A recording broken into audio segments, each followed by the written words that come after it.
আচ্ছা, আমাদের ভ্রমণিকার সঙ্গে ঘুরতে এসেছিলেন সোমনাথ দা, সুস্মিতা বৌদি। আমাদের এবারে যে সিল্ক রুট ট্যুরটি হলো, তা আজকে শেষ দিন। আমরা এখন গ্যাংটকে লাঞ্চ করছি, খাওয়ার পরই আমরা নামবো, আমাদের গাড়িও এসে গেছে। তো একটু ছোট করে শুনে নি। অনেক প্রতিকূল পরিস্থিতি আমরা পার করলাম, কেননা পাহাড় ঘুরতে আসলে আমাদের সবটা হাতে থাকে না। এটা জেনেও যে বিপদের এই সময়টাতে সবাই আপনারা আমাদের পাশে ছিলেন, এটা তো আমার তরফ থেকে আপনাদের কৃতজ্ঞতা এবং ধন্যবাদ।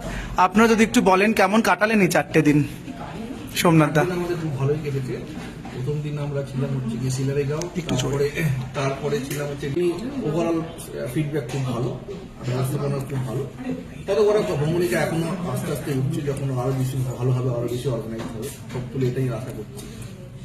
বৌদি, আমার খুব ভালো লেগেছে। আমরা এই প্রথমবার তো, আর এই যে অভিজ্ঞতার মধ্যে দিয়ে গেলাম, ভীষণ ভালো। এরা ছোট ছোট ভাই, আমি আশা করবো আগামী দিন এরা আরো আরো আরো উন্নতি করবে। আর যে যেরকম ভাবে নিয়ে এসেছে, আর যেরকম ভাবে দেখাশোনা করা, রাখা, খুবই ভালো লেগেছে। খাওয়া দাওয়া ভালো ছিল, সব ঘর ভালো লেগেছিল, সবটা। ঠিক আছে, অনেক ধন্যবাদ।